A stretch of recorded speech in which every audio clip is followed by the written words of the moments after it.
사람이라고 부를 때의 한 책은 성경입니다. 여기에다 사실은 마음과 권위를 주는 거죠. 그래서 특별히 성경의 권위라고 할 때 믿음, 첫 번째로는 믿음, 두 번째로는 삶. 음, 믿음과 삶의 정확무오한 혹은 유일한 법칙이다라는 개념으로 성경을 많이 씁니다.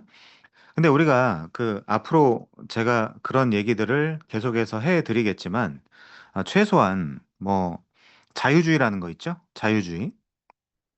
이 자유주의는 그냥 등장한 게 아닙니다. 예를 들면 자유주의도 우리가 그 흐름을 따라서 공부한다라고 하면 칸트, 그리고 이제 슐라이마어, 리츠리라든지 뭐 하르낙 같은 사람들, 이런 사람들에 대한 어느 정도 이해는 필요하겠죠. 뭐 리츠리나 하르낙 같은 사람들은 조금 익숙하지 않다 하더라도 최소한 칸트나 슐라이마어가 어떻게 이 자유주의 혹은 자유주의 신학에 그 지대한 영향을 미쳤는가 정도는 알아야 되겠죠.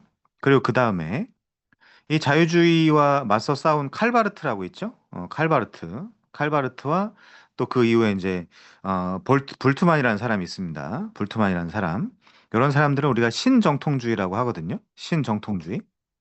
요 신정통주의자는 결국엔 자유주의랑 싸운 사람들인데 이제 바르트를 아직도 자유주의라고 하는 사람들인데 그 완전 잘못된 개념이고요. 오히려 이제 자유주의자들이랑 싸웠죠. 그래서 정통주의로 돌아가려고 했던 새로운 운동으로서의 신정통주의자들이라고 합니다. 아무튼 칸트나 슐라이마어나 뭐 리첼, 하르낙 이런 사람들 알면 좋겠지만 그 이후에 이제 바르트라든지 불트마이다든지 이런 사람들을 알아야 되는데 이런 사람들은 어떤 면에서 의도나 혹은 의도가 없이라도 이런 성경의 권위성을 무너뜨릴 수밖에 없었는가 그런 내용들에 대해서도 한번 생각을 해봐야 됩니다. 근데 우리가 어느 정도 그 받아들이고 있는 이제 루터 같은 경우는 뭐라고 했죠? 성경은 교회가 태어나는 자궁이라고 했습니다. 교회가 태어나는 자궁. 그럼 뭐가 먼저인 거죠? 성경이 먼저인 거죠. 그 교회는 그 후순인 거죠. 예를 들면 사도들과 선지자들의 터 위에 세운 교회 이렇게 이야기하기 때문에 여기 사도, 신약, 선지자, 구약 이런 이디엄을 이해한다라고 하고요. 그 상태에서 그 위에다가 세운 교회이기 때문에 이 교회가 먼저인 것이 아니라 이 성경이 먼저인 겁니다. 우리가 이제 그 순서를 올바로 해야 되겠죠. 어, 이 그래서 예를 들면 성경과 교회가 있다 이러면 어디를 먼저 강조하느냐에 따라서 순수한 개혁파 색깔이 이제 드러나는 거죠. 이 교회를 먼저 교회에서 성경을 가르친다. 그 이제 교회에서 뭐 성경도 추인했고 성경도 가르치는 것이다. 이제 이렇게 해가지고 예를 들면 교회가 교회만이 뭔가 유일한 그런 구원의 기관이다. 이제 이런 식으로 너무 강력하게 주장을 해버리면 사실은 로마 카톨릭화된 약간은 이상한 개혁파라고 할 수도 있겠죠. 개혁파에서는 예를 들면 뭐 오직 성경, 그 다음에 오직 성경을 봤더니 오직 그리스도, 그 다음에 은혜, 믿음, 오직 영광은 하나님께 이렇게 이야기하고 있지만 여기 어디에도 오직 교회라는 말은 없습니다. 제가 언젠가도 잠깐 우리 방에서 그런 말씀을 드렸지만 우선은 성경이다. 우선은 성경이다. 라는 데 권위를 주는 거죠. 교회에다가 권위를 준다 이렇게 하면 약간 이건 로마 카톨릭 색채가 납니다. 그래서 약간 저 사람이 지금 왜 저런 말을 하지? 그런 그의 그 언어의 그런 과정들에 있어서 약간은 의심을 해봐야 되는 거겠죠. 그래서 순수한 개혁파는 우선은 오직 성경이다. 여기에 오서리티 권위를 준다라고 말씀을 드릴 수 있겠고요. 자, 그 다음에 그래서 이제 교회조차도 성경을 통해서 태어나는 거지. 성경이 교회를 통해서 태어난다라고 이야기를 하거나 뭔가 복음 전파는 교회에서만 한다라고 하거나 이제 이런 식으로 이야기하면 저 뭔가 약간 수상한데 언어가 어법이 이렇게 생각을 하셔야 됩니다. 기본적으로. 자, 그 다음에요. 그래서 어떤 사람들은 전통을 권위로 인정하는 사람도 있고요.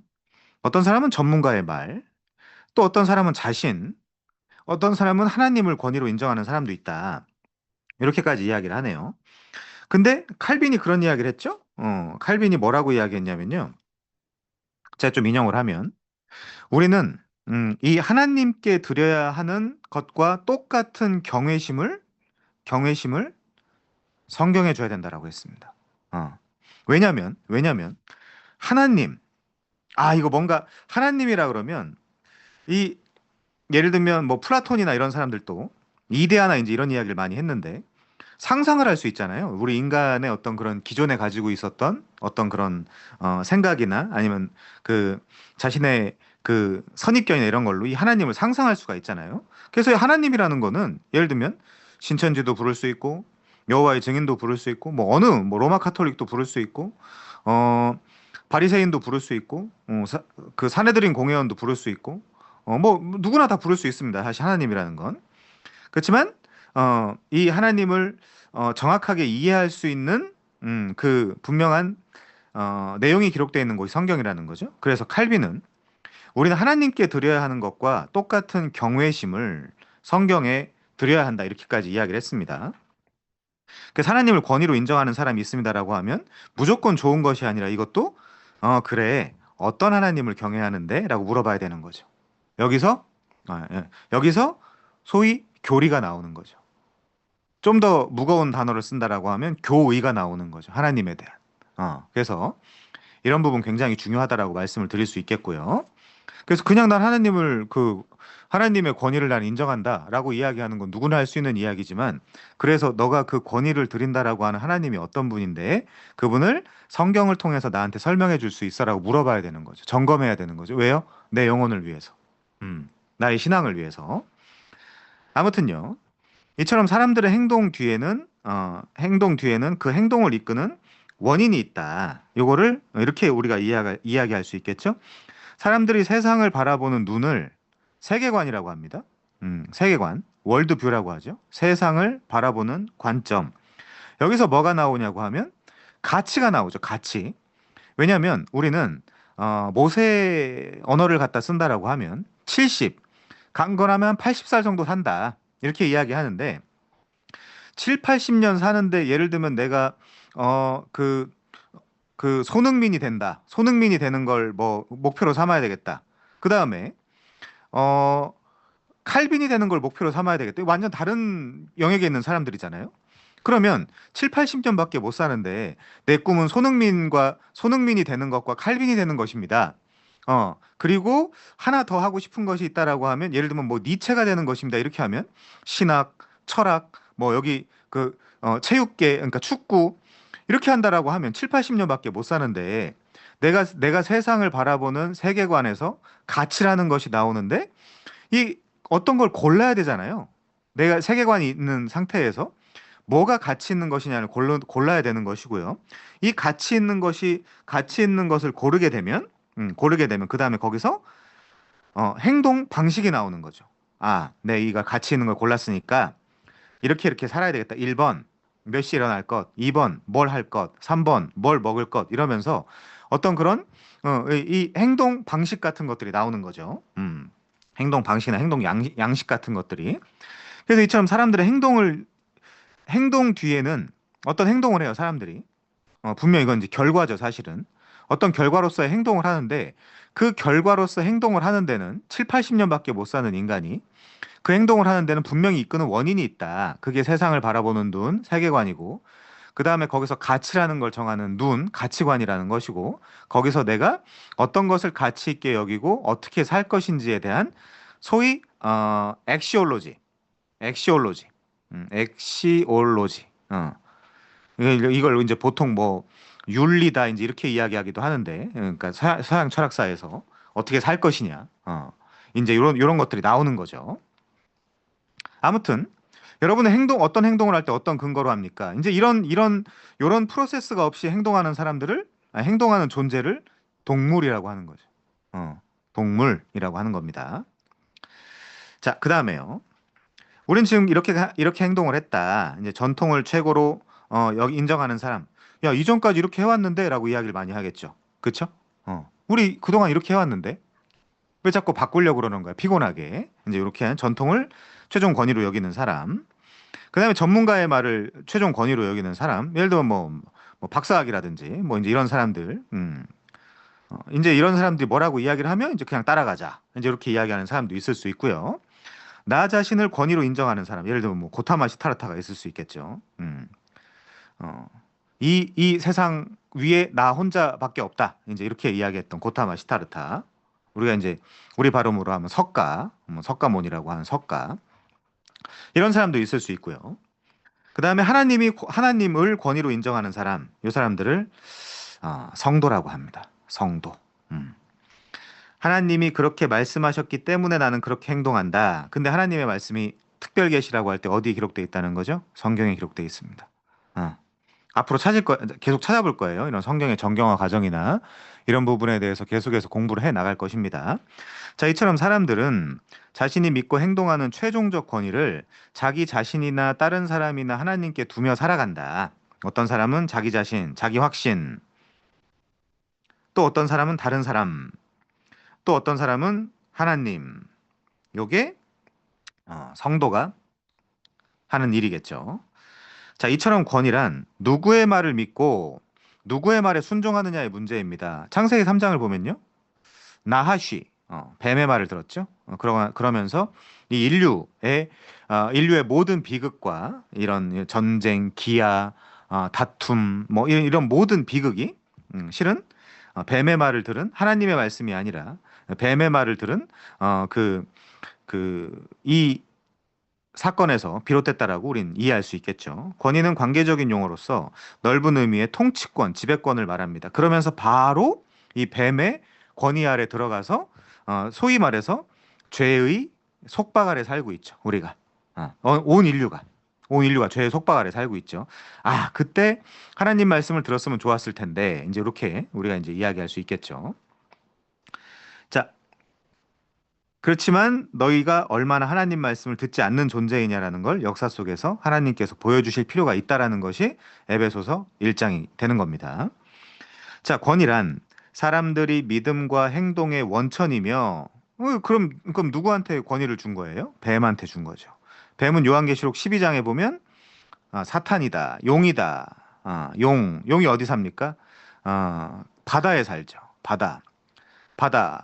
그 창세기 1장에 보면 바다가 있잖아요. 근데 요한계시록 21장에 보면 다시는 바다가 있지 않겠고 그때 이 용이라고 이야기하는 요 존재들 이게 이제 뱀, 뭐 사탄, 뭐 용 이런 거 나오니까 되게 유치한데 이게 아니라 자, BC 한 1500년부터 그 구약 성경이 기록되기 시작을 했다라고 했죠.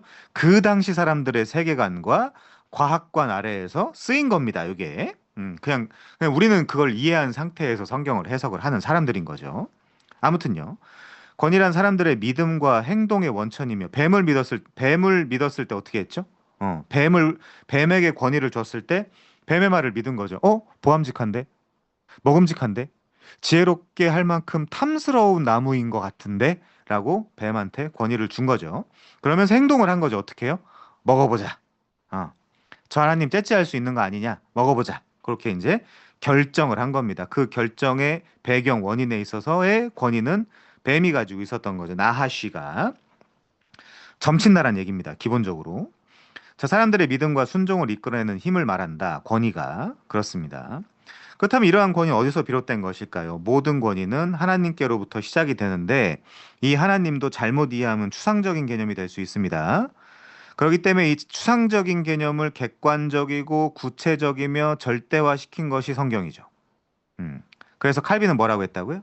칼빈은 하나님께 드려야 되는 경외심을 똑같이 성경에도 드려야 된다. 왜? 성경만이 프린시피움 유니쿰, 유일한 원천, 이기 때문에 성경만이 하나님을 알고 인간을 알고 이 보편 우주를 아는 유일한 원천이 바로 성경이다. 자, 그래서 하나님은 우리 인간의 창조주이시며 구속주이시며 주권자이시며 통치하는 분이시다. 하나님 나라라 그러죠? 하나님 나라. 요게 이제 바실레이아라는 뜻인데 사실은 통치라는 뜻이죠. 그래서 하나님 나라의 기본적인 뭐 하나님 나라 뭐 천당 간다. 뭐 저는 물리적 공간 예를 들면 우리가 들어가야 하는 공간도 분명히 있다라고 생각을 하는 사람이지만 기본적으로는 통치입니다. 통치. 그러면 이 통치를 지금 여기서도 받을 수 있기 때문에 여기서도 now and here 여기서도 지금 받을 수 있기 때문에 여기서도 천국 생활 하나님의 통치 생활, 하나님 나라의 생활을 할 수 있는 그 구도가 완성이 되는 거죠. 그러다 보니까 창조주 하나님은 우리에게 무조건적인 순종을 요구할 권리가 있으며 요거 안 받는 사람들, 요거 안 받겠다라고 하는 사람들은 이 통치랑 상관이 없고요. 이 통치랑 상관이 없는 사람들은 하나님 나라에 뭐 당연히 못 가겠죠. 음. 자, 우리는 하나님께 무조건적인 순종을 해야 할 의무가 있다. 왜 그렇죠? redeem. 하나님이 하나님의 그 직역을 한 하나님의 것의 피. 하나님의 것의 피가 뭐죠? 예수 그리스도의 피로 사도행전 20장에 보면 우리를 샀기 때문에 어, 우리는 둘로스 종 슬레이브 음, 우리는 종이 됐다. 그리고 그 그리스도는 큐리오스 뭐 아도나이 주님이 됐다. 이제 요 구도가 자연스럽게 만들어집니다. 자, 하나님은 하나님 자신의 권위를 사람들에게 위임하셨다. 누구누구에게 위임했을까요? 부모님, 어떤 지도자, 통치자 이런 사람들에게 이게 이제 이런 얘기들은 성경에 다 나와 있는 이야기입니다. 그냥 이 책이 하는 이야기가 아니라 가정의 부모에게 우리 부모님들도 들어오셨는데 그리고 이제 단체의 지도자에게 국가의 통치자에게 성경에 다 나와 있는 이야기죠. 자, 그러므로 가정이나 사회나 국가에서의 권위를 가진 사람이 된다라는 것은 곧 하나님이 맡겨주신 하나님의 권위를 대행한다는 의미를 가지는데 만약에 부모의 역할 그리고 지도자의 역할, 국가의 통치자의 역할, 위정자의 역할을 못한 만큼 심판이 따릅니다. 어, 무서운 일이에요, 사실은 이게. 음. 자, 권위를 가진 자들이 권위를 바르게 사용할 때 인간 사회는 바른 질서를 유지하며 조화롭게 살아갈 수 있다라는 이야기죠. 그러나 권위에 대한 양극단의 잘못된 태도가 있는데 하나는 권위주의가 있고요. 뭐 권위주의는 다 알겠지만 부도덕하거나 부당한 것을 순종하라고 강요하는 것이죠. 그럼 사람들이 숨막혀 할 것이고요. 예를 들면 가정에서 부모가 자녀에게 불합리한 순종을 요구한다거나 행동을 구속하기만 한다라고 하면 이것이 바로 권위주의가 될 수도 있겠고요. 선생님도 마찬가지고 뭐 정치인도 마찬가지가 될 수 있겠죠. 지금 국가라는 개념도 추상적일 수 있습니다. 국가가 뭐죠? 라고 이야기할 수 있지만 국가 안에 있는 위정자들, 통치자들 이런 사람들이 어, 성경에 의하면 반드시 심판을 받습니다. 자, 그 다음에 교회에서 목사가 내가 목사니까 무조건 내 말에 순종해라. 신도들은 이 양심을 통제하려고 한다면 이것도 숨막히는 권위주의가 될 수도 있겠죠. 막 세금 뜯어내는 거 지금 대한민국의 상황에서도 굉장히 심각합니다. 사실상. 자, 사람들은 살면서 여러 가지 권위주의에 대한 불쾌한 경험들을 하게 된다. 이게 권위주의고요. 이즘. 무조건 마지막에 이즘이라는 게 들어가면 좀 의심의 눈을 가지고 살펴볼 필요가 있다. 그렇게 이해하면 되겠죠. 커뮤니즘 뭐 여러 가지가 있잖아요. 그 이즘이라는 단어가 붙는 데 있어서 아무튼 이렇게 되면 모든 권위가 싫어지고 극단적으로 치우치기가 쉽다. 권위주의는 분명 잘못된 것이며 반사회적이며 반인간적이다. 이 사장과 직원. 지금은 요게 이제 많이 바뀌었습니다. 사실상. 많이 위치가 바뀐 상태에 살고 있고요. 지금 사장이라고 해서 함부로 할 수가 없는 시대죠. 사실은. 그러나 권위주의보다 더 극단적으로 위험한 것은 바로 방종이다. 방종. 위에 있는 것들은 다 싫어. 이렇게. 자, 그렇게요. 그러면서 이제 나왔던 기치 중에 하나가 모든 반대를 반대한다. 뭐 이제 이런 얘기를 하면서 이제 커뮤니즘 이렇게 이제 사회와 역사가 흘러가는 방향을 보이기도 하고 거기서 또 사회나 국가가 난장판이 되면 또 이제 반대급부로 가는 것이 뭡니까, 여러분? 역사입니다. 그래서 그 역사 안에서 막 그 역사 안에 빠져가지고 그 역사를 내가 어떻게 해결해 보겠다.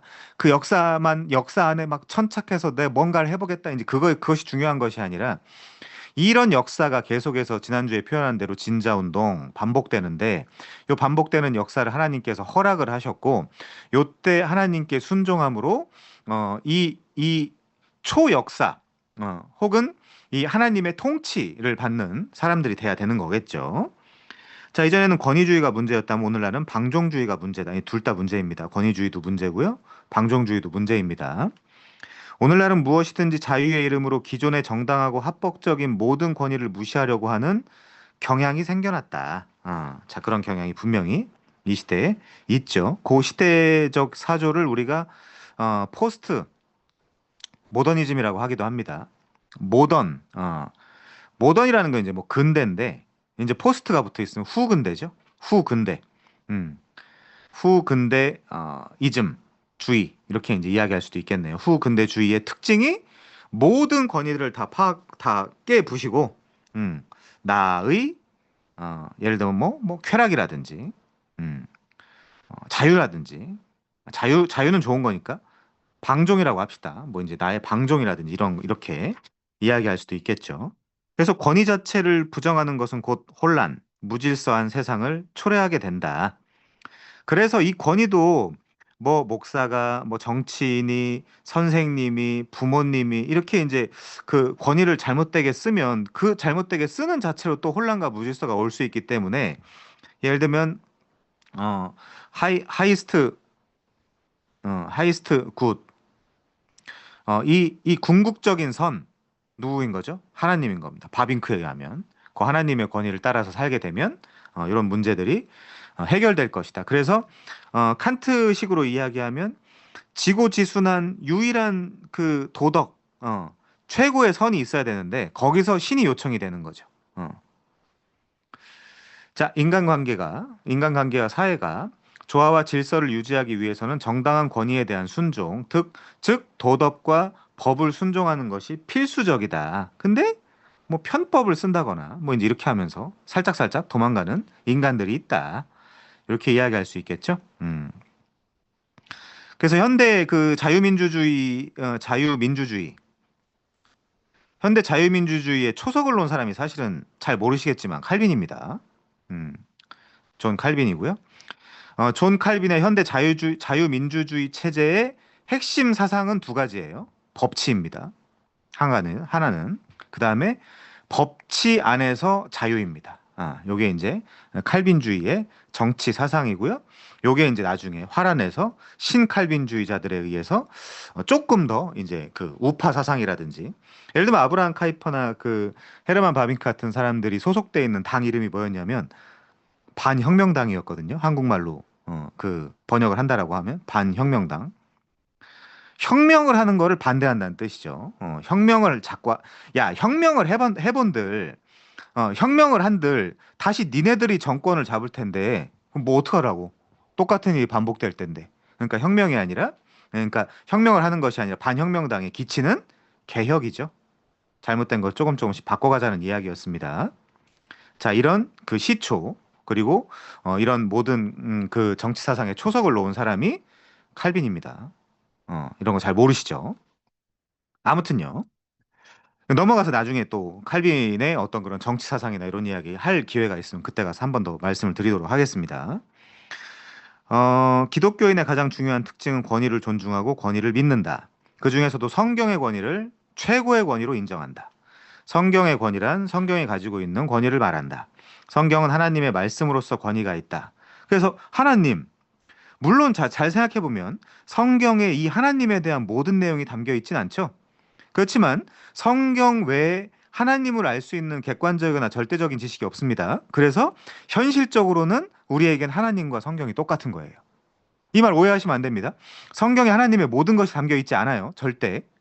그렇지만 우리는 성경을 통해서만 하나님을 인식하고 알 수 있기 때문에 이 성경과 하나님은 실질적으로 당연히 성경보다 하나님이 크죠.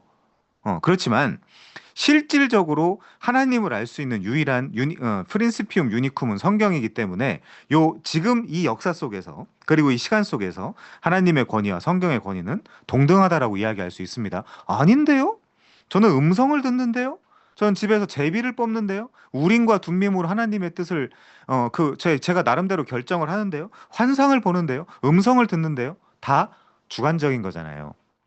제가 뭐 사기다, 거짓말이다까지 이야기하지 않겠지만 주관적인 거잖아요. 그래서 하나님에 대해서 객관적인 하나님에 대한 지식을 얻을 수 있는 유일한 원천은 성경이기 때문에 어쨌든 현 시점에서 이 단어를 꼭 붙여야 됩니다.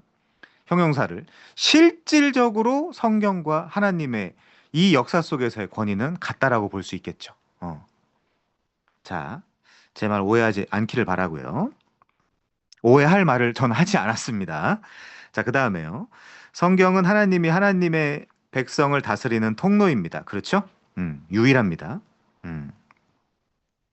목사는 뭐 하는 거죠, 그러면? 이 유일한 하나님의 말씀을 정직하고 올바르게 푸는 거죠.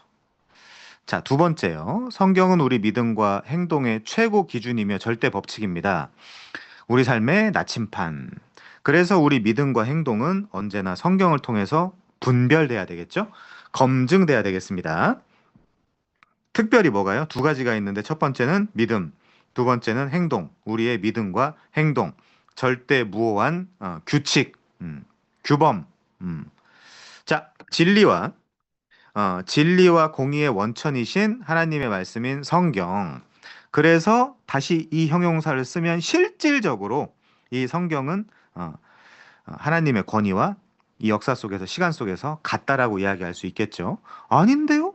전 이 성경 외에 다른 데서 하나님에 대한 지식을 듣는데요. 그걸 사기라고 합니다. 이단이죠.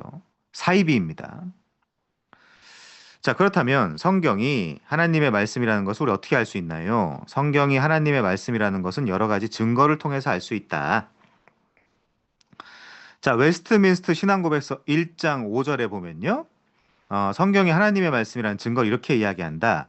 성경이 천국의 내용을 다룬다는 사실, 교리의 능력, 문체의 장엄성, 모든 부분의 일관성, 하나님께 모든 영광을 돌려야 되는 전체의 시야, 인간의 구원에 이르는 길이 완전히 나타나 있음, 그 외 비교 대상이 없는 많은 탁월성, 전체적인 완전성 등은 이거를 이제 우리가 외적 증거라고 하거든요. 외적 증거. 하나님 말씀인 성경이 하나님의 말씀이 외적 증거. 하나님의 말씀이라는 사실에 대한 충분한 증거가 된다라고 웨스트민스터 신앙고백서 1장 5절에 이렇게 기록이 되어 있습니다. 자, 그다음에요. 성경이 하나님의 말씀이라는 가장 강력한 증거는 성경 자체가 성경을 하나님의 말씀이라고 주장하는 것입니다. 요거는 논리학적으로 이야기하면 순환 논증의 오류라고 합니다. 아니, 목사라는 인간이 지금 성경 스스로 하나님의 말씀이라고 주장하는 걸 순환 논증의 오류라고 한다고? 근데 어쩔 수는 없어요. 이걸 논리학에서 순환 논증의 오류라고 해요.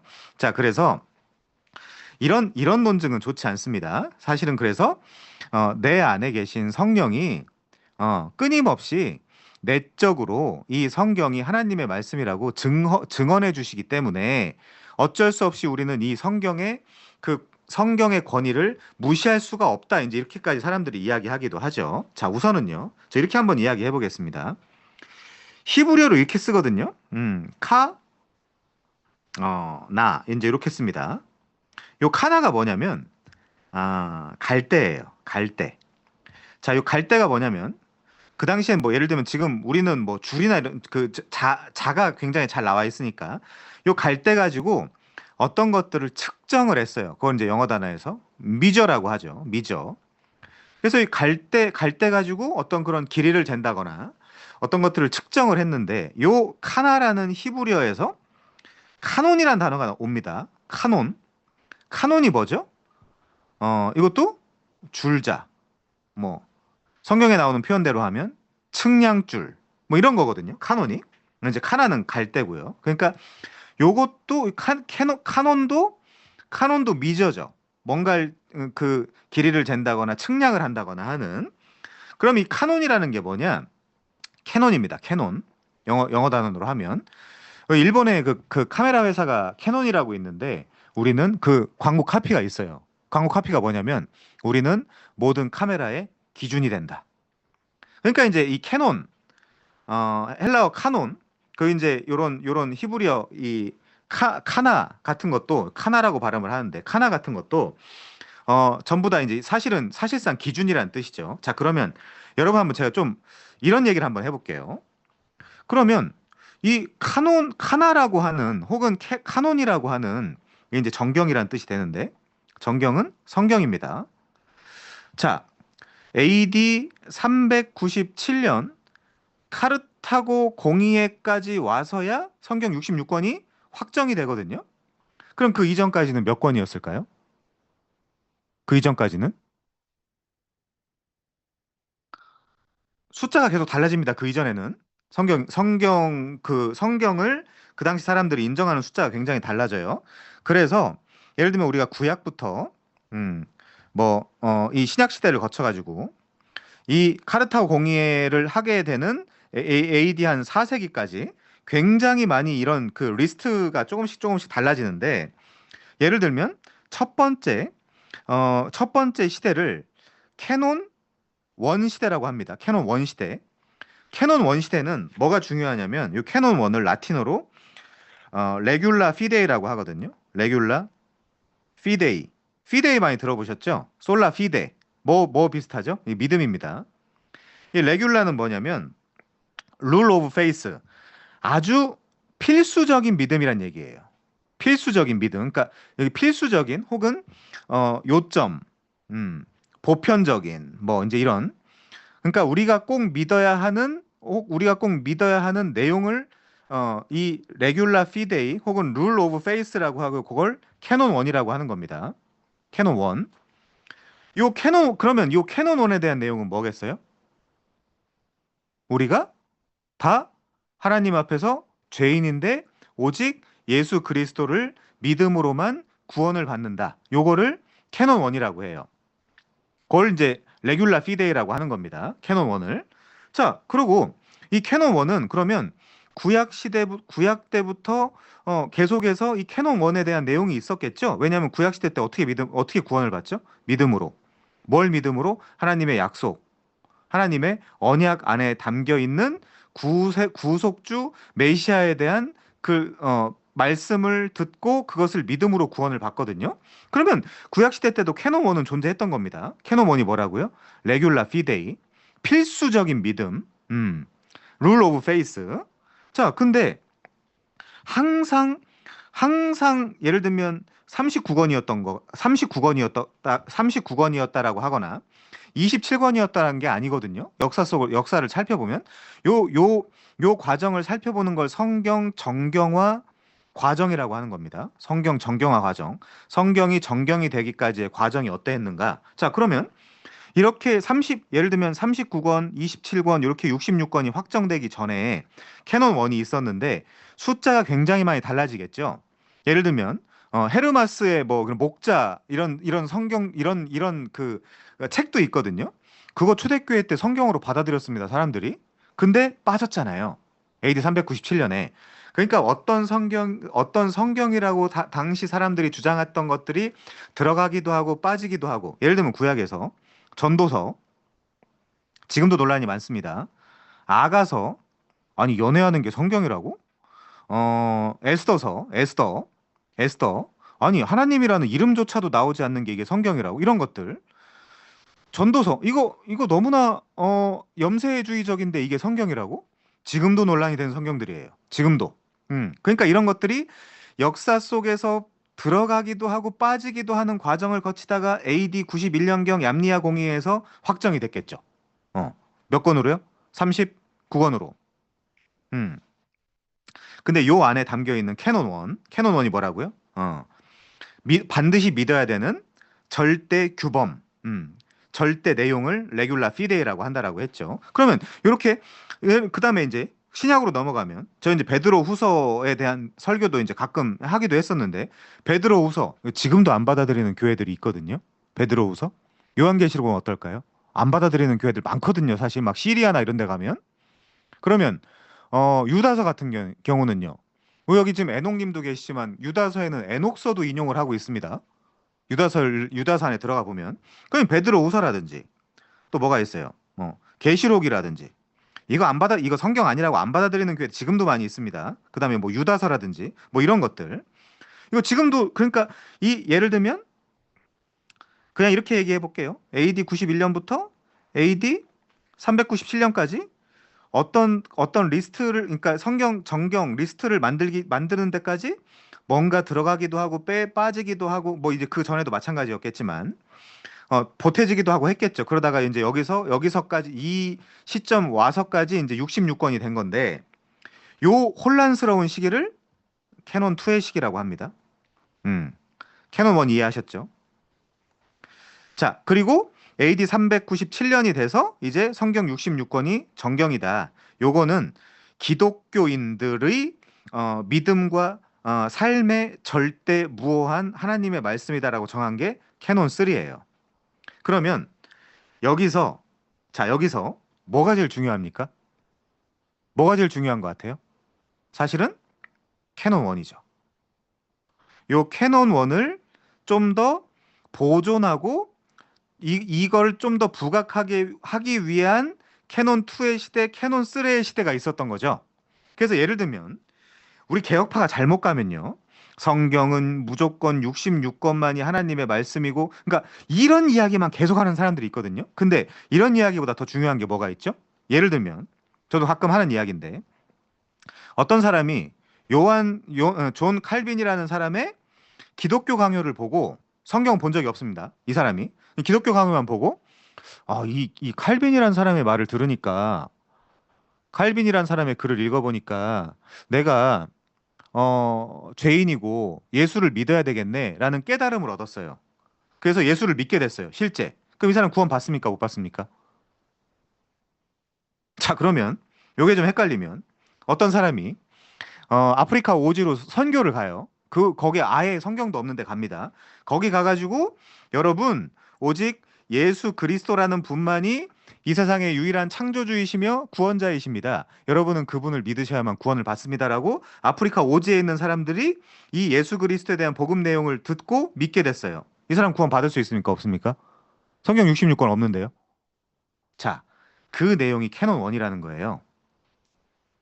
그래서 저도 여러분이 여기 계신 모든 분들이 다 인정하겠지만 저도 강성 개혁파잖아요.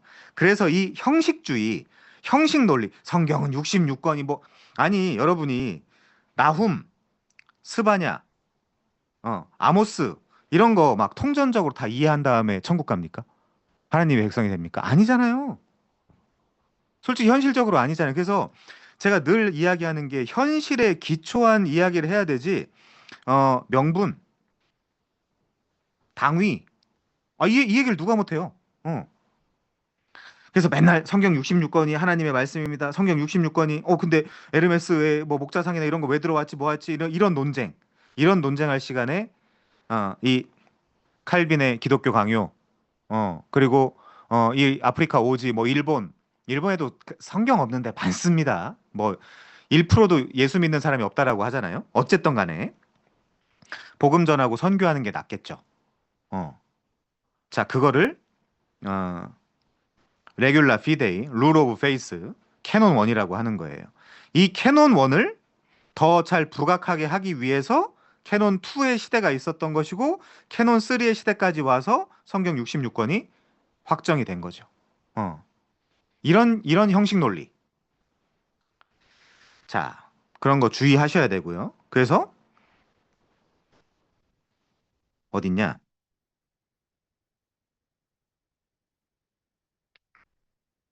웨스트민스 시단고백서 1장 5절 계속 이렇게 말한다. 그럼에도 불구하고 성경이 무호한 진리이며 이 무호한 진리라는 걸 왜 줬다고요? 결국엔 캐논 1 우리에게 조회라고 하거든요. 조회.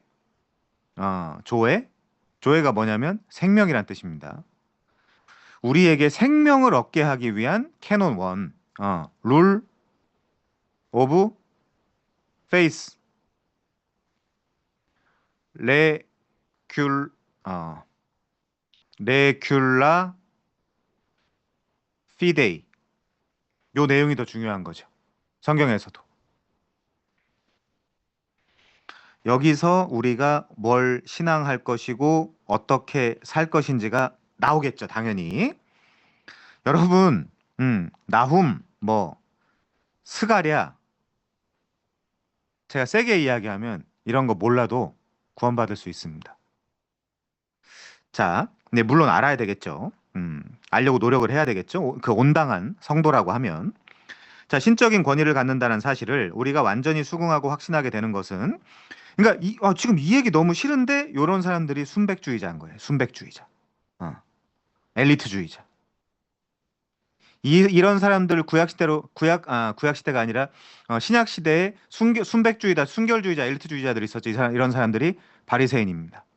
어, 구원의 도를 자기만 갖고 있고, 어, 그러면서 자기도 하나님 나라에 들어가려고 하지 않고 남이 들어가려고 하는 자들 또 막으려고 하는 자들. 어, 음. 자, 우리 마음속에서 말씀으로 그리고 말씀과 함께 증언하시는 요게 이제 스피리투스, 꿈, 베르보죠. 어, 우리 마음속에서 말씀으로 그리고 말씀과 함께 증언하시는 성령, 스피리투스, 꿈, 베르보.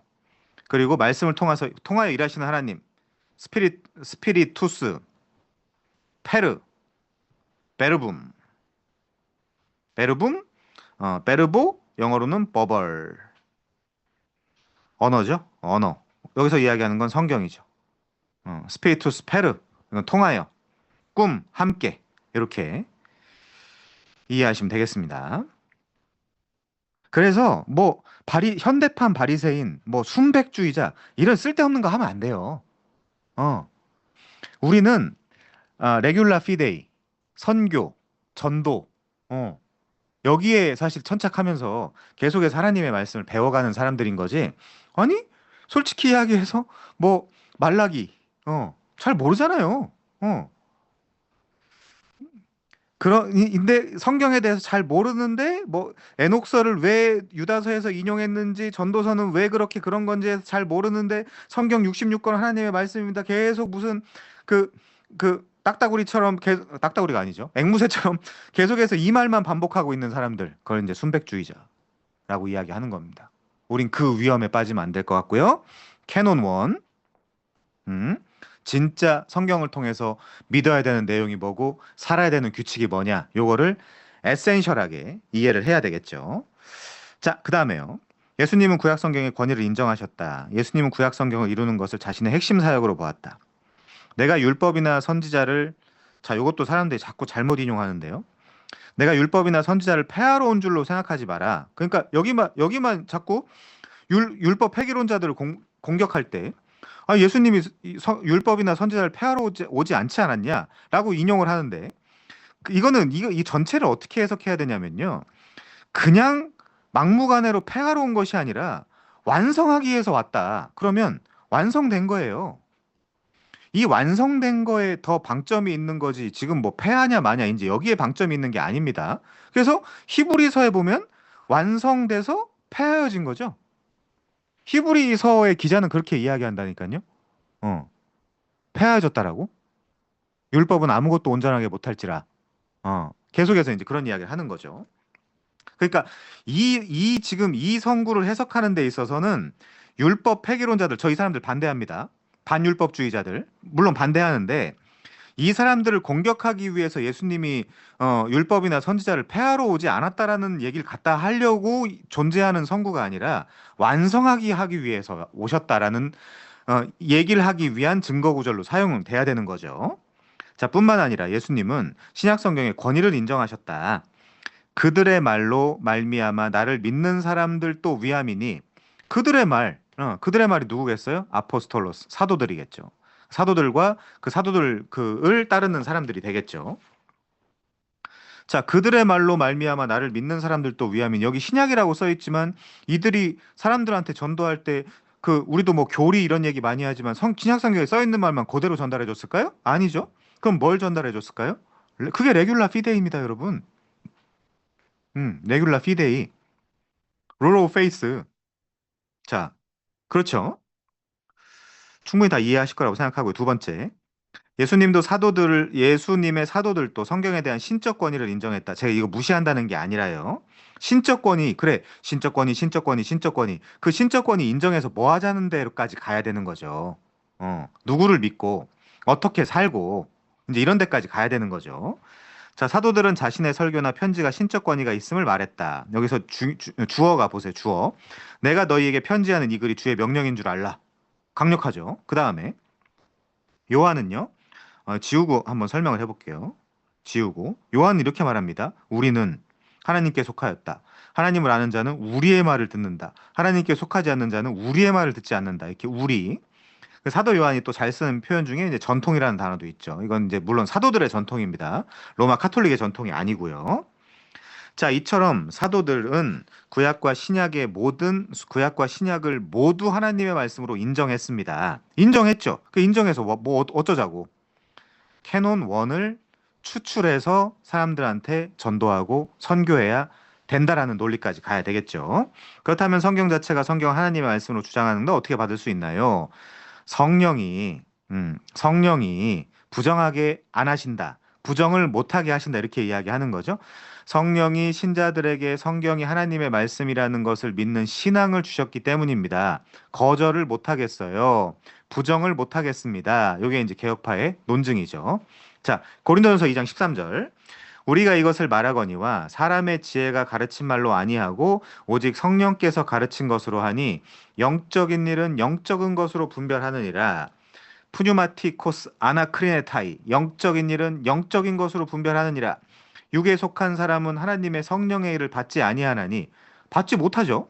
이는 그것들이 그에게는 어리석게 보임이요. 그래서 이 하기오스 이제 기독교인들이 맨날 욕 먹는 겁니다. 밖에 있는 사람들한테. 바보들인가? 어떻게 신이 있다라는 걸 받아들이고 믿지? 이제 이렇게 이제 어리석게 보이니까 이런 이야기를 하는 거죠. 또 그것들을 알 수가 없죠. 왜 그렇죠? 그러한 일은 영적으로 분별되기 때문이다. 푸뉴마티코스, 아나크리네타이. 앞에 이제 푸뉴, 마, 티, 코스 이렇게 하는데 이 푸뉴마가 성령이죠. 여기서 이야기하는. 음. 자, 다시 읽어보겠습니다. 우리가 이것을 말하거니와 사람의 지혜가 가르친 말로 아니하고 성령께서 가르친 것으로 하나니 영적인 일은 영적인 것으로 분별하느니라. 그럼 성령으로 분별하는 거죠. 육에 속한 사람은 하나님의 성령을 받지 아니하나니 이는 그것들이 그에게는 어리석게 보임이요 또 그것들을 알 수도 없나니 그러한 일은 영적으로 푸뉴마로 분별하기 때문이다. 그럼 푸뉴마가 없는 사람들은요. 고린도전서 12장에서도 그런 말 있죠. 성령이 아니고는 아무도 주시라, 주님이시라라고 말할 수 없다. 이제 그런 표현도 있습니다. 이건 제가 좋아하는 논증은 아니니까 넘어갈게요. 자, 그렇다면 신자는 어떻게 성경이 하나님의 말씀이라는 것을 믿는 믿음이 생기는 걸까요? 요거를 일루미네이션, 빛 비춰주는 거죠. 조명, 성령의 조명, 혹은 내적 증거라고 이야기한다. 성경. 성령님이 내 안에서 나에게 성경이 하나님의 말씀이라는 것을 계속해서 증언해 주시기 때문에 우리가 부정할 수가 없다. 부정할 수가 없다. 이제 이렇게 이야기할 수 있겠죠. 자, 성령님이 나의 영적인 눈을 열어서 성경이 하나님의 말씀인 것을 보여주셨기 때문입니다. 신자는 확인할 수 있는 거고요. 신자는 볼 수 있는 눈이 열렸고, 일루미네이션이 빛이라는 뜻이잖아요. 빛 비춤. 자, 어두운 데서 빛이 비추라 말씀하셨던 그 하나님께서 예수 그리스도의 얼굴에 있는 하나님의 영광을 하는 빛을 우리 마음에 비추어 주셨느니라. 이 표현도 지금 창세기를 따다 쓴 거죠? 창세기 1장에 나온 표현을 따다 쓴 겁니다. 사도 바울이. 그러니까 창세기 1장을 해설을 해 나갈 때도 이런 고린도 후서라든지 계시록이라든지 이런 것들을 잘 봐가면서 창세기 1장의 전 역사적인 그 내용들이 어떻게 해석할 수 있는가 우리가 잘 살펴봐야 되겠죠. 그래서 하나님, 예수님, 나 이렇게. 자, 이것도 넘어가고요. 넘어가고 여기 또 넘어가겠습니다. 죄로 인해 마음의 눈이 어두워져 신앙이 없는 사람은 성경이 하나님의 말씀이라는 것이 믿어지지 않죠. 요거는 당연한 겁니다. 당연한 것이다. 그러므로 성경이 하나님의 말씀이라고 믿어지는가 아닌가는 성경이 말하는 참 신자인지 아닌 자인지를 분별할 수 있는 기준이 된다. 자, 그러면 성경에 대해 어떤 태도? 첫 번째, 성경이 하나님의 말씀이라면 성경에 대한 태도는 곧 하나님께 대한 태도여야 마찬가지다. 자, 성경에 하나님에 대해서 다 기록되어 있지 않다라고 했어요. 그렇지만 우리가 하나님을 알 수 있는 유일한 원천이 성경이기 때문에 현실 속에서 그리고 실질적으로 이 무게는 똑같다라고 말씀을 드렸습니다. 요 구도를 파괴하는 순간 슐라이마어가 되는 거예요. feeling of absolute dependence, 절대 의존 감정. 그 핵심이 뭐죠? 주관주의입니다. 주관주의. 절대 의존 감정. 그럼 기독교는 뭐냐? 신앙은 뭐냐? 절대 의존 감정이다. 절대 의존 감정이 뭐냐? 사람마다 다 얘기하는 게 다 다를 거 아닙니까? 그렇죠? 어. 자, 넘어가고요. 예수님은 12사도를 전도자로 파송하시면서 이렇게 말씀하셨다. 너희를 영접하는 자는 나를 영접하는 것이요. 나를 영접하는 자는 나를 보내신 이를 영접하는 것이니라. 3단 논법이네요. 이 말씀은 예수님이 사도들을 예수님 대신 파송했다라는 뜻입니다. 이 파송이 아포스톨로스입니다. 아포스톨로스. 아포스텔레인 동사로 하면 이거 명사고요. 파송. 어. 보냄받은 자란 뜻이죠. 사도들이라는 건. 그러면 이렇게 한번 생각해 볼게요. 우리 신사도주의 굉장히 무시하죠. 그러니까 부정하죠. 그러면 여러분은 사도입니까? 아닙니까? 여러분도 사도예요. 다만 신사도라는 이 광신 집단이 아닐 뿐 여러분도 예수님이 보낸 사도죠. 그리고 선지자입니다. 그리고 왕 같은 제사장이기도 하죠. 이 사도 직분, 선지자 직분, 왕 같은 제사장 직분을 통칭한 표현이 성도고 교회입니다. 그러면 여러분이 지금 나는 어떻게 살고 있는가를 확인해 보면 되겠죠.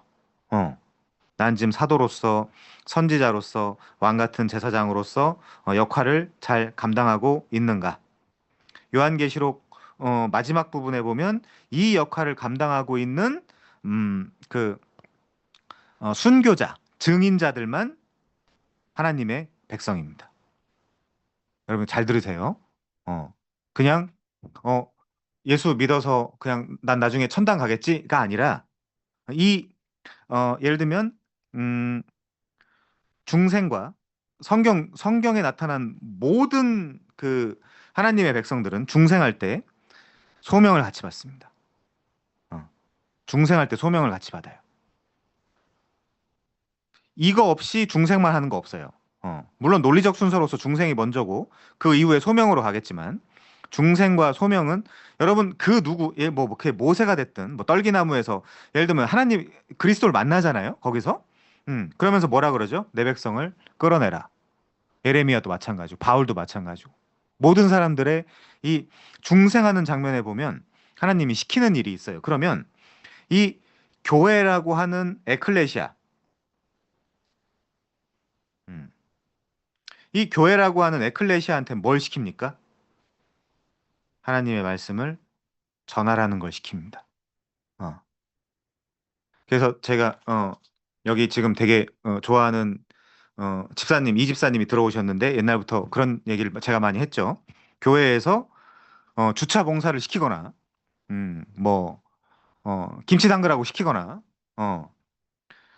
웬만하면 그거 거부하시고 말씀 잘 배우셔서 이 말씀 가르치는 저는 지금도 그런 생각 많이 하거든요. 내가 교역자가 안 됐고 교회를 다니는 그냥 교회를 다니는 어떤 그냥 일반 그런 성도였다면 교역자가 아닌 나는 교사를 했겠다. 고등부나 이런 데 가가지고 그래서 그런 거 되게 좋죠. 하나님의 말씀을 전하는 그리고 가르치는 음, 이제 목자 같은 거 목자에다가 이제 목자가 사실은 신방하면서 뭐 사실은 그 목원들한테 이제 교육도 시키고 이제 이런 거지 않습니까? 요거를 사실은 장로가 하는 역할이죠. 장로가 목원들을 신방하고 목원들한테 교육시키고 케어하고 이제 이런 것들 장로가 하는 역할이죠. 우리 이제 합동 측 같은 경우에는 25명당 한 명씩 장로를 뽑게 되어 있습니다. 세례교인 25명당 헌법에. 그렇지만 25명당 한 명씩 장로를 뽑으면 자기가 맡은 사람들을 다 신방하고 교육시킬 수 있을까요? 저는 그래서 개인적으로는 5명에서 8명 사이가 좋다라고 생각을 합니다. 장로를 뽑는 것은. 그래야 이 장로에 대한 권위도 끌어내릴 수 있고요. 우리 기억하시는 분 계실지 모르겠지만 저 옛날 전전교회에서 사역할 때 애들이 그 애들한테 장로님은 뭐 하는 분 같아? 그렇게 물어봤더니 앞에서 예배 끝나면 인사받는 분이요. 굉장히 그 권위주의자잖아요. 권위주의자잖아요. 그게. 그러니까 그런 것들도 끌어내리고 뭐 하는 굉장히 좋은 방법 중에 하나가 5명에서 8명 사이에 그 목원들을 맡아서 케어하고 신방하고 교육하는 어떤 그런 역할을 감당하는 게 실질적으로 좋겠죠. 25명당 한 명씩 어렵죠. 이렇게 하면 당연히. 어. 자, 그다음에요. 이 말씀은 예수님이 사도들을 예수님 대신 파송했다라는 뜻이다. 따라서 사도들이 전하는 말은 곧 예수님이 전한 권위와 같다. 따라서 사도들의 말을 듣고 순종하는 것은 곧 예수님의 말을 듣고 순종하는 것과 같다. 그렇지만 이 사도들이 예수님의 말씀만 전해야 되겠죠. 뭐 그렇게 하기도 했고요. 사도들 같은 경우는 그렇다는 겁니다. 자, 하나님 아버지께서 예수님을 이 세상에 파송하셨다. 그럼 예수님도 사도예요. 하나님이 보내신 사도. 이거 지금 가치 중립적으로 쓰는 겁니다. 12명 혹은 사도 바울까지 포함한 13명의 사도를 이야기하는 게 아니죠. 음. 자, 그렇고요. 성경을 사랑하는 것은 곧 하나님을 사랑하는 가장 구체적인 표현이다. 아, 성경을 무시하거나 소홀히 하는 것은 하나님을 무시하거나 소홀히 하는 것과 같다. 자, 그렇다면 나는 지금 성경을 어떤 태도로 대하고 있냐? 그것이 바로 현재 내가 하나님을 대하고 있는 태도다라고 말할 수 있겠죠. 자, 두 번째 보겠습니다. 성경이 하나님의 말씀이라면 성경이 말하는 내용은 진리입니다. 성경은 이제 로키죠, 이게? 주제. 하나님, 우주, 인간, 구원, 미래, 이제 이런 것들. 요거를 조직신학이라고 합니다. 조직신학. 시스테매틱 테올로지. 자, 만일 성경과 다른 말을 하는 종교 지도자나 철학자나 과학자가 있다면 그들의 말은 모두 거짓으로 받아들이는 것이 성도겠죠. 그래서 성도들은 그 강론, 설교를 들을 때도 어떤 태도로 들어야 되냐면요. 어, 예를 들면 막 목사가 예화를 해요. 예화를 하거나 간증을 하거나 막 신변 잡기를 하거나 그러면 아까워해야 돼요, 이 시간을. 아니, 왜 지금 하나님 말씀을 전하는 예배 설교 시간에 막 이런 거 하고 있지? 그래도 그런 티가 어느 정도 그 설교자한테 흘러가야 돼요. 아니, 왜 지금 예배에 자, 우리가 이제 설교학이라는 것도 이제 공부를 하는데 설교학에선 저는 이제 설교학에서 어느 부분을 반대하냐면요. 꼭 이렇게 이야기합니다. 해석 뭐 한 70%, 뭐 그리고 적용 한 30%를 해라. 이걸 이제 거의 자기적으로 이렇게 강제적으로 만들어 놨거든요. 대부분이. 근데 본문에는 이 적용이 없는 부분이 있을 수 있습니다. 그런데도 이 예를 들면 적용이라는 것을 억지로 만들어서 적용을 하라고 하는 것이 현대 설교학의 흐름이거든요, 사실은. 그래서 이제 설교학 같은 거 보면 제스처, 뭐 눈빛 교환 뭐 이런 거 있잖아요. 눈빛 교환 뭐 이런 거 해라. 소통, 뭐 옷잘 입는 거 뭐 이런 거. 그러면서 이제 뭐 해석 70% 하고 뭐 30%뭐 적용해라 이제 이런 식으로 이야기를 하는데 이거 맞나요? 맞습니까, 여러분? 그리고 좋습니다. 지금 예배입니다, 예배. 이걸 떠나서 예배인데 예배 설교는 좀 다르죠. 예배 설교는 하나님을 예배하는 시간이기 때문에 이 설교의 포커스도 하나님을 예배할 수 있게끔 하나님이 나에게 그리고 인류에게 어떤 일을 해주셨는가가 집중적으로 선포돼야 되죠. 그게 안 되면 예배 설교가 아니죠. 그래서 저도 설교자고 목사지만 이 성도들은 이 예배와 특히 설교 시간에 타이트한 관점을 갖고 있어야 돼요. 아니, 왜 쓸데없는 소리를 하냐. 우리가 뭐 이제 요즘은 성역비라고 하던데 전 뭐 그 단어도 그렇게 좋아하진 않지만 사례까지 들어가면서 그 하나님의 말씀을 우리가 일반 그 직장을 갖고 시간이 없고 한 상태에서 교회에 나와가지고 하나님의 말씀을 배우고 또 하나님의 말씀이 선포되는 그 시간을 통해서 하나님이 나한테 어떤 일을 해주셨는지를 상기하고 하나님께 감사하고 찬송하고 그 하나님께 기도하는 시간을 가지려고 내가 지금 예배에 참석했는데 도대체 왜 예화를 하고 간증을 하고 신변 잡기를 하고 뭐 이번 주에 무슨 일이 있었습니다. TV를 보니까 뭐 이제 이런 이야기를 하더라. 그런 이야기를 왜 하고 앉아 있냐라고 타이트한 관점을 가진 성도들이 없으니까 막 하는 거죠, 사람들이. 사역을, 예배를.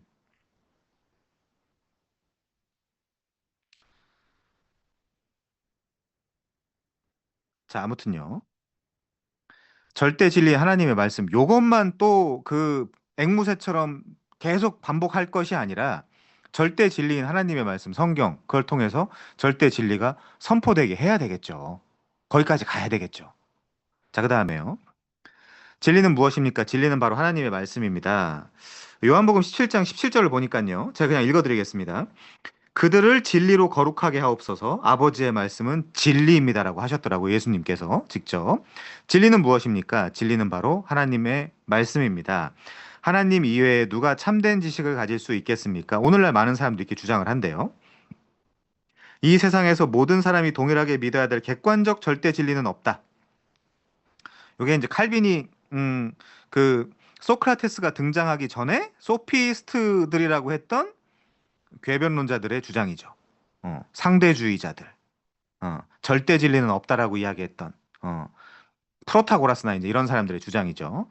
그리고 감각적인 경험과 이성의 한계로 인해 자신의 믿음이 절대 진리라고 주장할 수 있는 사람은 아무도 없다. 요거는 임마누엘 칸트의 주장이기도 합니다. 자, 절대 진리는 없는 것일까요? 물론 인간의 경험과 이성으로는 절대 진리를 알 수 없습니다. 이건 이제 불가지론, incomprehensibility. 절대 진리가 없는 것이 아니라 진리를 찾는 방법이 틀렸다. 하나님의 말씀을 통해 절대 진리를 찾아가야 된다. 하나님은 성경을 통해 진리를 계시하시고 하나님 자신의 말씀 우리에게 전달해 주셨다. 따라서 성경은 바로 우리가 믿어야 할 진리요, 우리가 마땅히 순종해야 할 윤리적 절대 기준이다. 요거를 우리가 최근에 무류성 뭐 이런 이야기 하면서 역사나 뭐 숫자나 과학적인 부분이야 이런 건 좀 틀릴 수 있어. 그렇지만 이 안에 담겨 있는 뭐 구원에 대한 거라든가 그런 건 맞으니까 우리 요 정도로 퉁치고 넘어가자. 라고 이야기하면 아니 근데 하나님의 속성 자체가 정직이고 그 시건치 않는 분이고 한데 요렇게 뭐 하나 조금씩 틀리면 우리가 요건 받아들일 수 있나요? 이조차도 못 받아들이게 되지 않겠습니까? 자, 그러므로 성경은 믿음과 행동의 절대 기준과 표준이 된다. 그걸 우리가 버벌, 인스퍼레이션, 인스퍼레이션이라고 이야기하죠. 축자 영감성, 플래너리, 축자 완전 축자 영감 이렇게 이제 이야기하기도 하죠. 자, 그래서 성경 공부를 통해 우리가 알지 못하던 진리를 배워야 해요. 하나님이 우리가 어떻게 행동하시기 원하는지 배워야 됩니다. 진리, 믿어야 될 거, 그리고 행동, 삶. 그래서 믿음과 삶, 요 문제를 배워야 된다. 자, 세 번째요. 성경이 우리의 믿음과 삶의 절대적인 권위를 가진 표준이 된다면 우리 항상 성경 중심적인 사고 방식을 가져야 됩니다. 우리 이제 되게 이제 좋아하시는 분들이 있는데 코넬리우스 반틸이라고 있죠? 반틸의 뭐 변증학에서 나온 개념인데 thinking, thinking, gas, thought, after, him 요거를 박윤선 박사님이 뭐라고 번역을 했냐? 계시, 의존, 사색. 음. 반틸의 변증학을 처음에 번역한 박윤선 박사님이 요 부분을 계시, 의존, 사색이라고 번역을 했거든요. 계시, 의존, 사색. 자, 계시를 디펜돈 의존하면서 생각을 한다. 계시를 따라서 생각한다. 계시를 따라서 산다. 이제 이런 개념이 되는 거죠. 계시, 의존, 사색이. 아, 굉장히 중요한 내용이고요, 이게. 자, 다시요. 좀 지워가면서 하겠습니다.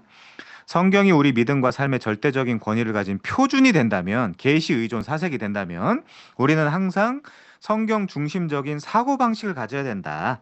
Thinking God's thoughts after him. 계시 의존 사색. 어.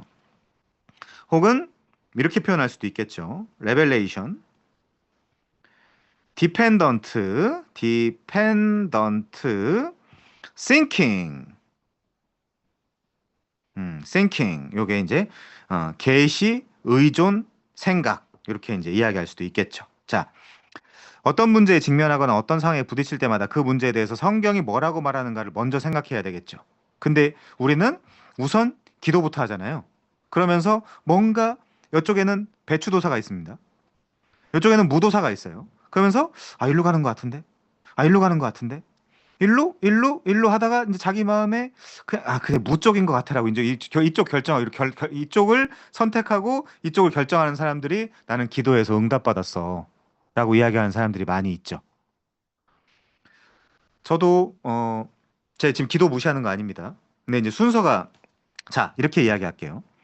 기도는 하나님을 안 지식을 바탕으로 그 하나님께 기도하는 거지. 기도를 통해서 하나님을 배우는 게 아닙니다. 다시요. 기도라는 게 뭐냐? 성경을 통해서 하나님을 안 지식 있잖아요.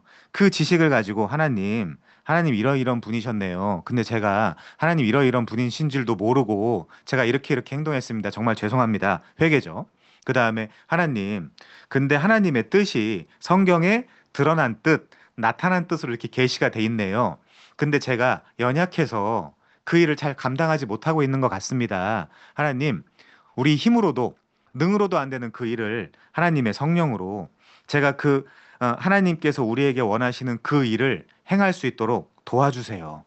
이게 기도죠. 그러니까 이 기도에 대해서 잠깐 예를 들면 주님께서 가르쳐 주신 기도에 보면 하늘의 하나님의 뜻이 이 땅에도 이루어지게 해달라 그러죠. 지금 제가 얘기한 내용이 바로 그거거든요. 그러니까 하나님을 안 지식, 하나님이 어떤 분이시며 하나님이 어떤 일을 하시고 하나님이 좋아하는 일이 뭐고 하나님이 나에게 어떤 일을 하기를 바라시는가가 성경에 기록돼 있죠. 그 성경을 바탕으로 하나님 앞에 가서 하나님을 알고 보편 우주를 알고 나를 안 그 지식을 가지고 기도를 하는 거죠. 하나님, 그걸 이제 우리가 말씀을 의지해서 기도한다는 내용이거든요. 근데 이 기독교인이라는 사람들이 기도한다는 내용을 들어보면 앞에 전광판에 띄워놓잖아요. 뭐 예를 들면 뭐 수요 기도회 이런 데다가. 근데 저게 지금 불교에다가 띄워놓든 뭐 무슨 뭐 어디다 띄워놓든 기도의 내용이 기독교의 기도 내용이랑 똑같아요. 막 수능 기도회 이런 것까지 하고 앉아 있어. 괜찮을까요? 괜찮을까요? 계시, 의존, 사색. 계시를 따라서 생각하기. 계시를 따라서 살아가기. 리빙. 자, 물론 우린 연약하기 때문에 온전히 성경 중심으로 산다라고 할 수 없습니다. 그리고 성경 해석하는 것도 어려움을 가질 수 있죠. 그러면 이거는요? 하나님, 하나님이 성경의 제1 저자이시니까 저한테 조명의 은총을 주셔서 하나님이 40여 명의 기자들을 통해서 써주신 그 성경의 메시지를 정확하게 이해할 수 있도록 도와주세요. 이게 정당한 방식 아닐까요? 음. 자, 성경 중심적인 삶. 그러나 우리는 항상 성경 중심적인 사고와 행동을 하려고 노력을 해야 된다. 뭐라고 써 있게 그러나죠? 없습니다. 없지만 연약하기 때문에 온전히 성경 중심적으로 생각하고 산다라고 할 수 없지만 항상 노력을 해야 된다. 이제 그런 이야기를 하고 있네요. 자, 이거 한번 좀 여기까지만 하고 마칠 건데 요거 한번 띄워 주시겠습니까? 요한복음 14장. 노력도 중요하지만 요한복음 14장에 보시면요. 요한복음 14장 16절부터 18절이요. 몇 가지만 찾아볼게요. 한 세 가지만. 요한복음 14장 16절부터 18절이요. 감사합니다. 내가 감사합니다.